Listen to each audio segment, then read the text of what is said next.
To you. Thank you. Hello, everybody. It's nice to meet you and be here.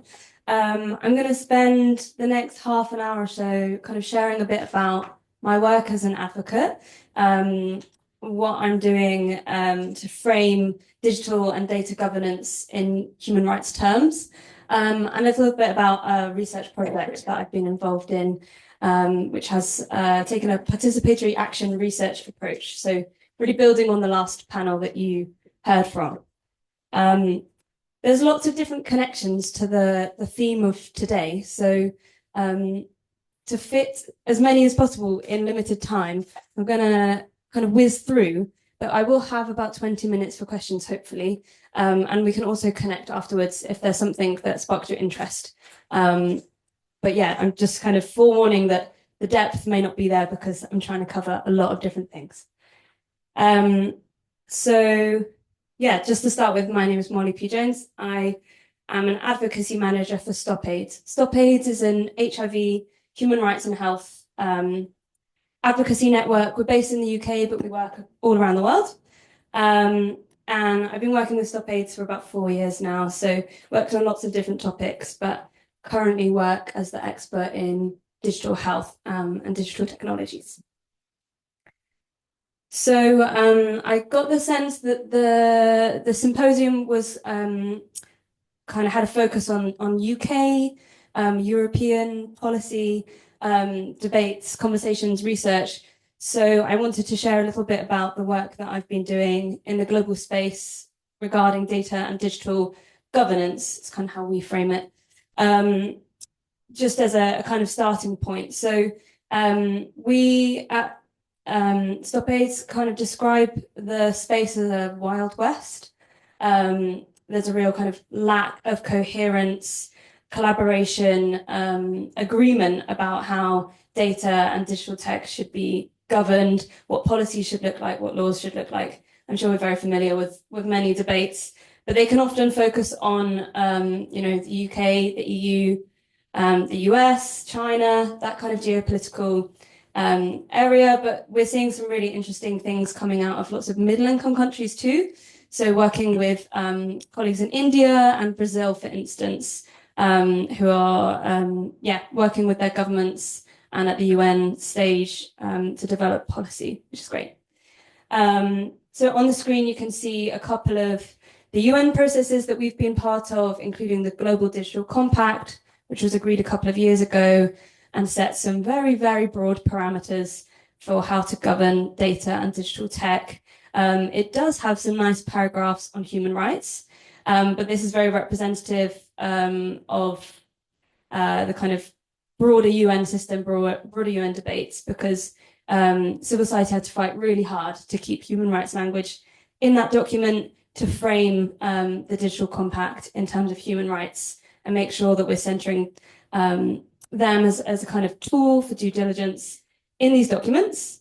We also were part of the World Summit on the Information Society review process that kind of culminated in this policy document last year. Again, seeing really difficult conversations about human rights, gender equity as well, and lots of pushback from governments to include this kind of language when talking about governing data.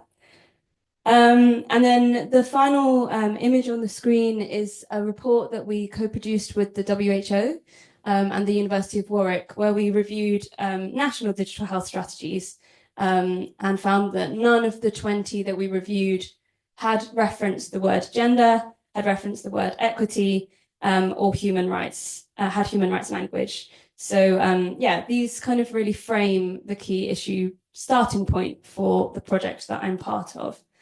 In like a key part of our project to understand is that we almost sit across a Venn diagram of different policy spaces. So I have a global health background. Really, I'm an HIV advocate. I come from a space where I'm working with communities living with HIV and trying to get their voices heard in policy spaces. But we also have human rights lawyers, so we're in the human rights space, and also people working in tech and in the tech spaces. So Yeah, we sit across all three.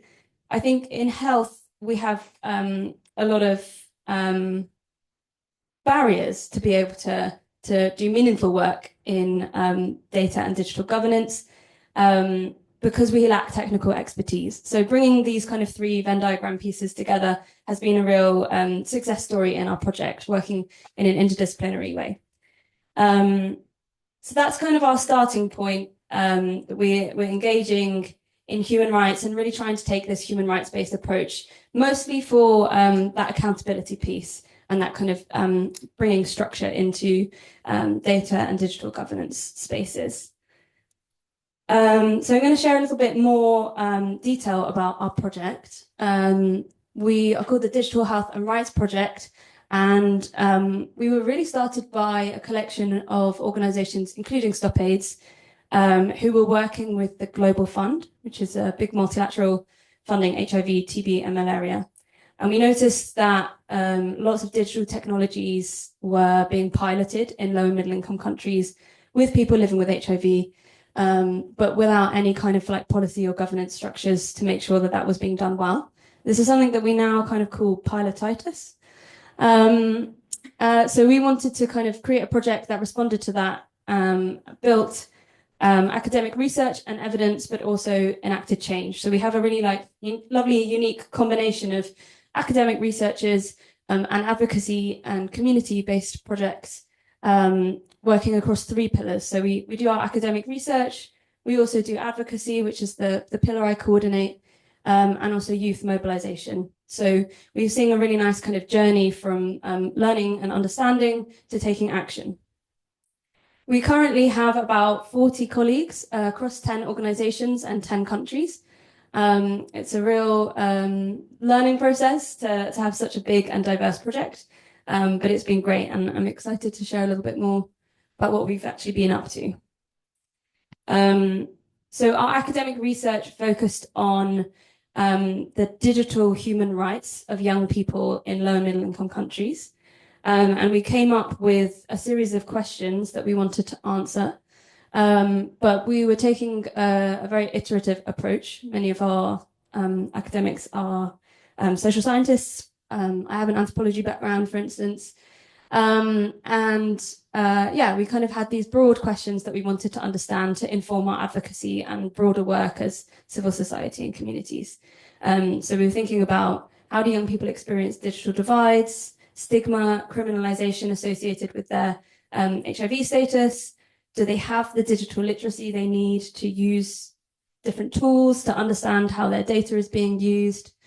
What can we do in the future as well? Like, what are young people's hopes and dreams for the digital age? And this is the kind of part that really links in while I was really nodding my head at what the previous panel were sharing, because we took a participatory action research approach.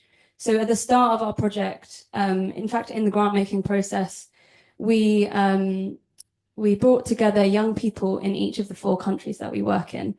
So that's Ghana, Kenya, Colombia, and Vietnam. And these young people helped to shape the project all the way through. So we had, they're kind of teams of about 20 people with lived experience of living with HIV or being part of another key population. So in the HIV world, we say key population, we mean people that inject drugs, people that engage in sex work, people who are experiencing displacement. So these teams were formed. They received stipends for their time, as well as other tools, capacity building, training that they can use in other areas of life. And they, as I said, have been involved from the grant making process, from co-creating design research methodologies with us. Those questions that I just shared, they were part of this co-creation process. Also, our community advisory teams supported us to gather evidence and research. So they conducted our focus groups in their local community. They also conducted analysis with us and helped us to write the research report. And then moving into kind of the second phase of our project, they supported with dissemination. So they took the research report that they'd written and they shared it back with their communities and also in global advocacy spaces. And they're still using that to drive change. So in each of the 4 countries, we have an advocacy strategy that's based on our research, and young people are leading that. So they're engaging with their governments, they're engaging with different ministries, and sometimes even UN processes and at the global stage. So there's a real journey that we've taken them on. And yeah, I think it's really important to be open about how difficult participatory action research is, how expensive it is, how time consuming it is, how you learn constantly throughout the process. So if you have any questions about that, yeah, something I'd love to talk about. So as I said, we conducted qualitative research. This included desk research. So we have a number of country briefs and reports that our local teams have written. We had focus groups and in-depth interviews in the 4 countries. And we also had key informant interviews with experts in those 4 countries. So people that work for UNAIDS, for instance, people from the government, that kind of level of expert. And then we also have some kind of additional projects. So where people in those countries have raised something they're particularly passionate about, we're creating opportunities for further research. So we currently have a research paper being written on young people's experiences in global advocacy spaces. This led to 4,000 plus pages of translation and transcripts to sort through. But yeah, a very worthwhile process. So this is a little bit more of a breakdown of the people that we were involving on our research. So we defined young adults as aged 18 to 30. They self-identified their gender. And we had a really diverse geographic distribution. So one thing that we knew from the beginning was that we wanted to understand a little bit of a comparison between rural and urban areas and how that affected young people's digital access. So I'm going to share a few of our research findings that I felt might interest this group and relate to data in particular. So one thing that came up in all 4 countries across most young people that we interviewed was fear of lack of data privacy and an unsure lack, a lack of understanding about how they can properly protect their data, what that would actually mean for them to kind of take actions to do that.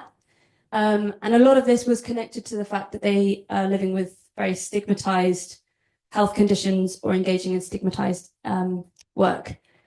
And I think the next slide, yes, I included this because this is a really powerful case study where young people were sharing examples of where their data privacy has caused them distress.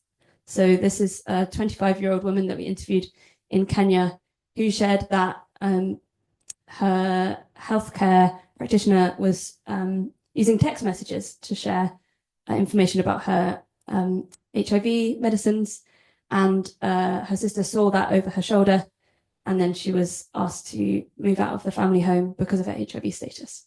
So these concerns are, things that young people are experiencing day to day, and that, a text intervention program has failed to consider in this context. And it was actually really interesting to learn from young people who they thought was the greatest threat to their data privacy. And there was a huge range of answers to this.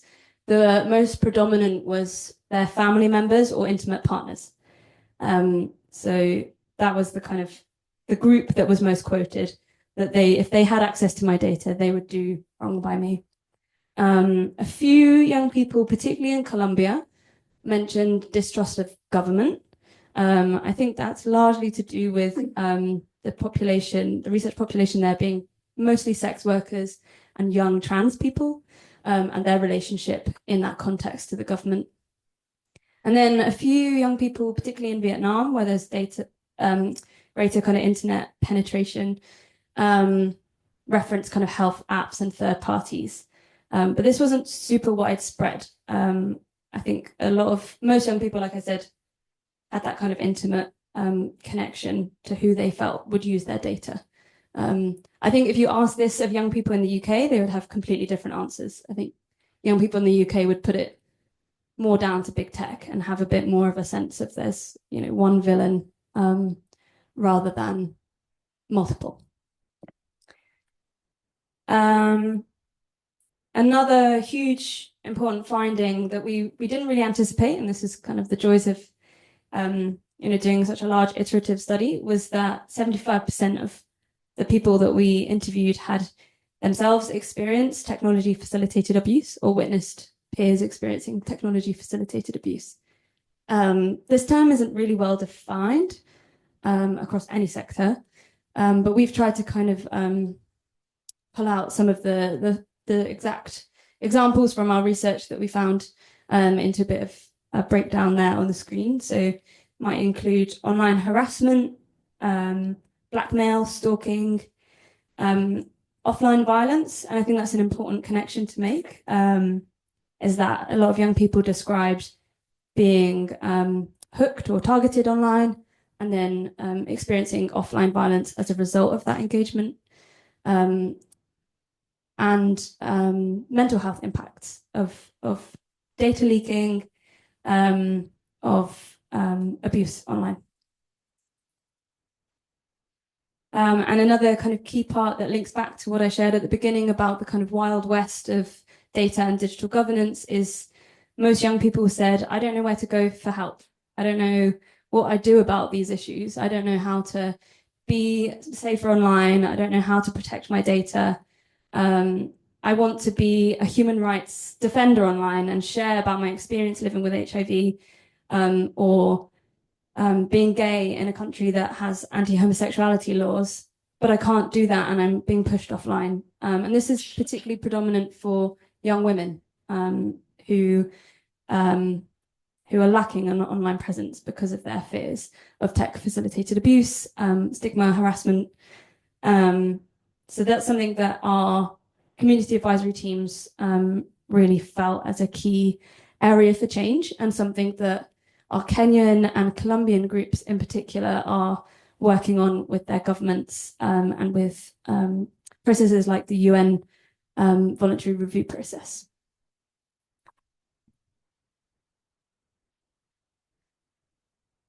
We also had lots of findings, I think, as to be expected, on digital divides and how digital divides aren't just kind of, I don't have a phone, it's also I don't have an understanding of how to use that safely and effectively. I'm feeling pushed out because I fear privacy issues. We saw significant gender inequality with many women in our 4 countries sharing devices or being in a position where they don't have access to devices. And again, online abuse is another kind of key divide that we found particularly impacts historically minoritized groups. That all being said, we had some really optimistic conversations with young people about digital futures, which was really lovely. Lots of excitement about the potential of AI. Also, huge lack of understanding about what AI actually is, how we can use it, what the potentials and the risks are. And quite a lot of young people are sharing that they have AI boyfriends and girlfriends. And the main thing that young people, we said, what would you like to support you in your digital future? And the most common answer was digital empowerment and digital literacy training. So our project has defined digital empowerment as knowing your rights online. So it's not just, I know what a cookie is and how to say yes or no. It's about kind of going beyond that. How can I seek redress? How can I support others in my network? How can I have a role in designing digital tech that supports young people's needs? So that's something that we're starting to kind of work on. So these are the kind of 3 case studies of actions that we're taking. Like I said, it's a huge project. We have advocacy across 4 countries in different localities, but also we've taken it to the global level. So yeah, I picked out three sort of areas that might be of interest to this group. The first on the top left is how we're kind of engaging young people and anyone in this room, in fact, the public on digital empowerment. So we've created a mass online course about advocacy and protecting your rights online. That's available in Spanish and English and soon to be Vietnamese as well, so that everyone in our project is able to engage in that course. We also have a digital empowerment hub on our website, which is a collation of thousands of resources that have been produced by young people all around the world with different training, opportunities, tools that they can use to kind of tackle some of the issues that we found. The thing that I thought might be most of interest is the middle, where it says literacy and empowerment. And this is a toolkit that Stop AIDS has produced, drawing on the research to support practitioners, digital health practitioners, funders, implementers, to ensure that they are considering human rights, gender equity, participation, accessibility, digital literacy, data safety, access to justice. So it's, yeah, there's 6 kind of key themes, and I think 5 or 6 questions for each of those. I can give you some examples from the participation checklist. So questions like, does the initiative provide spaces, funding, and technical support for sustained dialogue on digital health rights and risks among participants, communities, civil society, the state, and the private sector? Are the participants meaningfully involved in the interventions, monitoring, and evaluation processes, including its use of digital or AI technologies? And does the programme utilise community-led monitoring to identify and address human rights challenges arising from the use of digital and AI tech? So that's available on our website and has directly informed some of the Global Fund's work on digital rights. It's a key document in their latest funding and technical support guidance document. So yeah, we're really pleased with that piece. And then finally, on the top is our engagement with the WHO. We have a really great relationship with their digital data and innovation team. And that's a picture from an event we co-hosted at the World Health Assembly last year, which really kick-started our engagement with them on their new digital health strategy globally, but also at the national level. So we're currently identifying 4 or 5 different countries that are developing their national digital health strategies and working directly with them to make sure that they include gender equity and human rights considerations.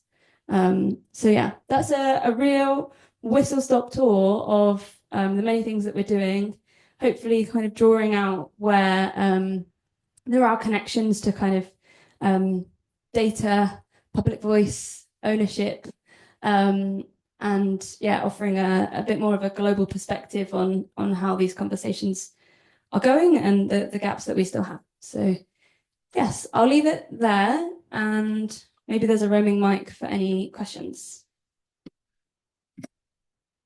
Excellent.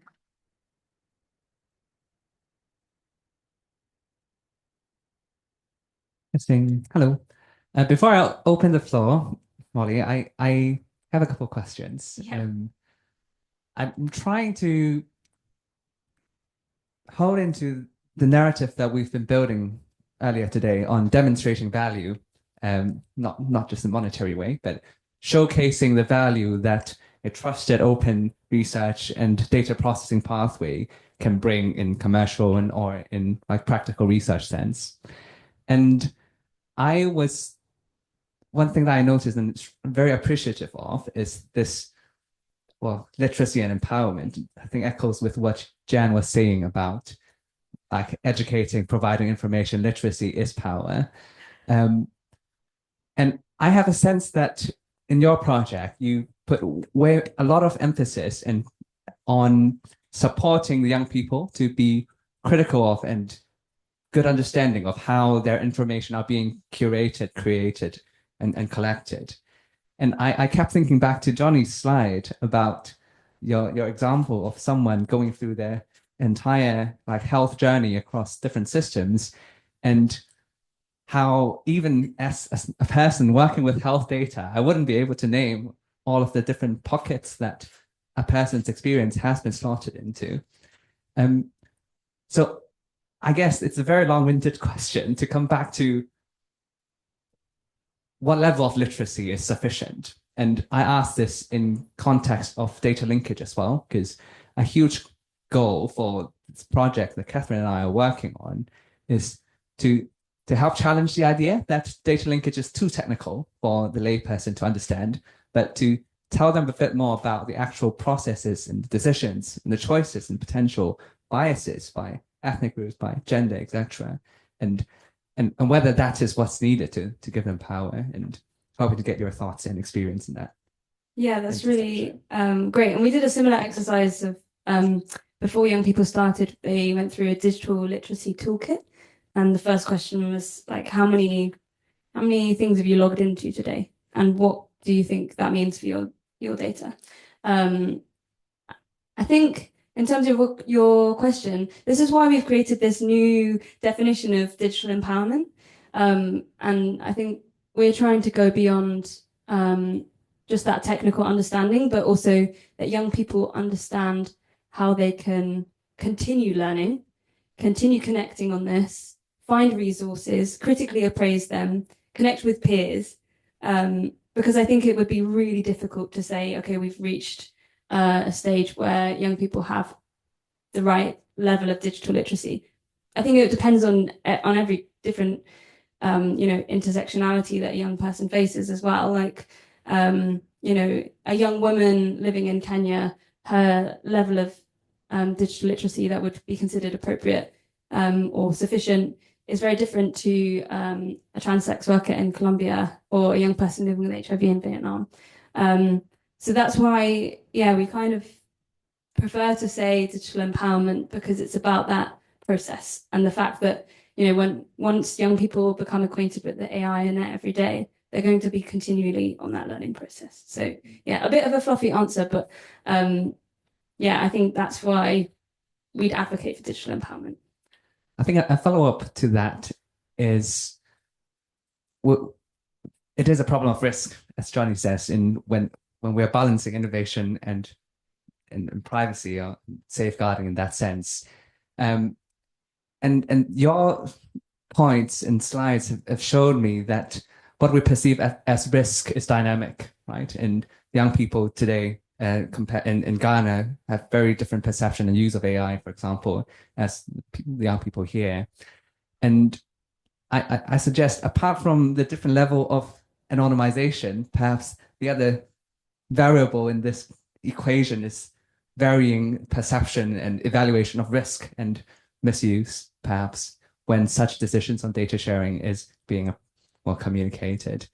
And the problem is decisions are usually binary. We have to push to a certain point where data governance processes, owners have to say yes, whether this is deemed safe enough or not. Mm-hmm. How do we get to that point at a global stage as well? I think we need to give a lot more, so specifically thinking about the 4 countries that I work in, a lot more capacity building and resourcing to governments at the national stage to be able to really define what they feel in their country is the acceptable level of risk, because that's a huge lack. There's lots of countries that don't have joined up cross-governmental thinking about data sharing, about digital governance, about what level of risk they're willing to tolerate. I think that's like the key challenge that we've seen in the global policy space. Yeah. And when we're talking to the WHO, for instance, about the global digital health strategy, we encounter lots of different issues about data sovereignty versus cross-border data sharing, and data colonialism as well is another kind of huge issue that I failed to touch on. I think it's really complicated, and there won't be kind of one way of doing it. There'll be a set of global norms and standards. Who would you say should take ownership of establishing these practices? I think it needs to come from national governments, but it needs to have some norm setting from organizations like the WHO, who have greater capacity and resource to bring in different stakeholders. And that also includes the private sector, that also includes academics, as alongside young people, communities, and civil society. But I think, yeah, at this stage, that's the model that we're kind of working towards as a project. Thank you, Molly. I'll open up to the floor. Yes, Joe. Thank you very much. It was a really interesting and fascinating to see all the work. Question follows on. This is literacy for the user. I'm thinking of literacy for the developer, or I suppose literacy for the government. So these issues that you're flagging, they have a detrimental impact on the outcome of the product, to put it into developer terms. So can we quantify the unintended impacts that their design decisions have had? So I'm taken by your text message example. If they'd put in an extra feature that it doesn't immediately come up, you then open the message separately, that sort of thing. To know to do that requires you to understand the value of putting that feature in. So do we have a quantified value on this that would help the developer literacy? No. Yeah. And I think it would be really hard to do that. I think there's such a disconnect, and like especially in Kenya is a really good example of this. There's huge pilotitis happening in Kenya, where developers are based in the US, developing something that's a global product, but then being used by young people. Also, young people often use tech in a way that, like, I would still say that I'm a reasonably young person, but they use tech in a way that I couldn't even have imagined. So yeah, I think it would be really hard. Like, I think even collecting this level of qualitative data and just being able to tell a bit of a story about young people's use of tech is really difficult. So yeah, but I think it would be great. And in terms of like literacy for, not just end users, we're producing a curriculum for politicians so that they have a bit of a sense of kind of the current landscape of digital governance. Haven't quite got to designers and developers yet, but I think it's very key. Lessons for the UK as well, isn't it? Yes. Hi. I think the participatory action research sounds so interesting, and it's clear that you're empowering them the whole time as they like do the research, so they're very aware of the findings because they're their findings. But I just wondered, sort of at the end of that process, I'm sure it's ongoing all the time, like when it comes to the findings, how do you have any advice, or how do you guys sort of handle communicating how you're using the findings, like what impact they're having, or how you're using them as an organization back to those participants? Because I think that will be applicable across research. Yeah, we hosted, so in each of the 4 countries, they have funding to host an annual meeting with the community advisory team. So those teams, it's a 3-year-long project, and we're in our last month actually. So they just recently hosted kind of dissemination and like end of project meetings in their local cities or counties. So that's one way that we've kind of shared back findings to them. We've also developed loads of different tools. So there's like a digital health animation in Vietnamese. There's lots of toolkits on that kind of break our findings down into different languages, different cultural contexts. So there's lots of different ways that we've tried to, I guess, like the speaker said earlier, not just have this academic article, this like 60-page research report, but got young people to kind of stay engaged in those findings. And it's still a learning process. Like young people are still coming and sharing, changes that they feel that they have to the report in light of, how AI is getting adopted quickly. So yeah, they're kind of continually shaping it. We also have lots of opportunities for them to present. So when I say like, we've been at this WHA World Health Assembly event. We really like side pieces to that. Young people, co-organize, they design that meeting space, they speak, they decide if they want to do that in a creative way. We had a poem at that event and a video. So yeah, there's lots of different ways. Does that answer your question? Yeah.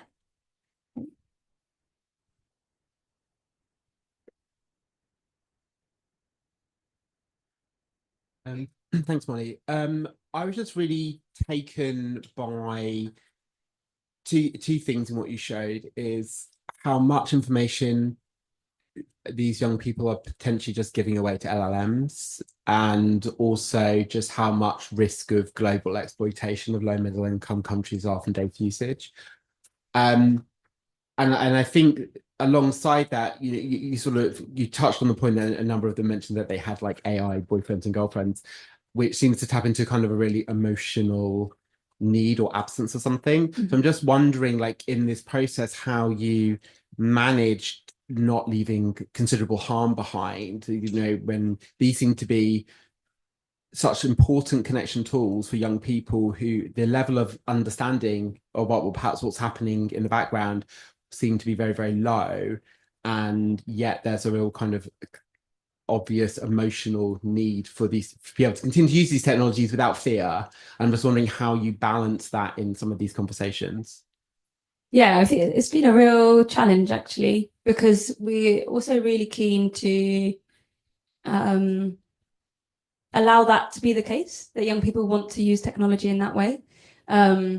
And very aware of like our positionality as Global North researchers primarily. We also work with some lower middle income country universities. But yeah, so when it came to kind of AI boyfriends and girlfriends, some of us were really struck by that and felt like it was really inappropriate and like really bad for data privacy, for young people's mental health, for their development. But also had to kind of know what our responsibilities were and where to draw the line, or where we're projecting our kind of personal values about technologies into those spaces. So yeah, I have this a bit of a fluffy answer. In terms of like immediate welfare, the community advisory teams are run in country by civil society or community-led organizations that have those resources to support young people.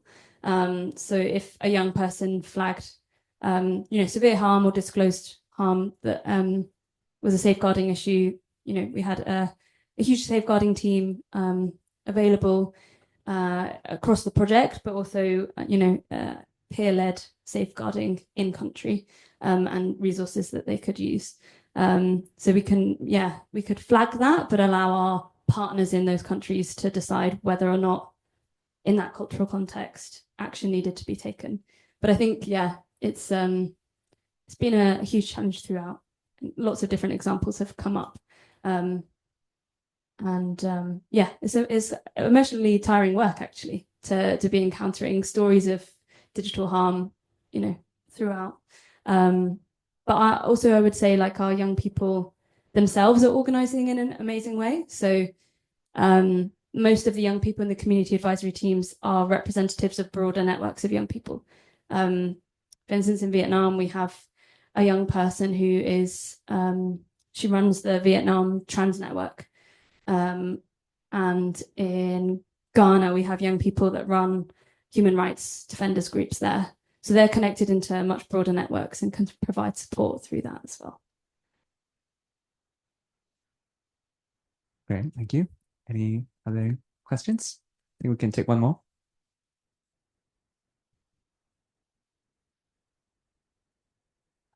Good. Can I share one closing remark? Yeah, please do. Yeah, one thing that I kind of didn't mention as well is, but I think it personally is really important, is that we took a participatory action research approach, but we also took an anti-oppressive approach. And if that's something that's of interest to your research, we have a framework that's available on StopAid's website. But that's informed by lots of work like Nick Coldry and Data Colonialism. It's a really good book if you're interested in finding out a bit more about different perspectives and theories about how data is being extracted and exploited from global majority countries. So yeah, that's just one last thing to mention. And I can stick around for a little bit, but I will have to head off soon. So feel free to connect. All of these resources are online. We have a very extensive library for you to get stuck into. Thank you.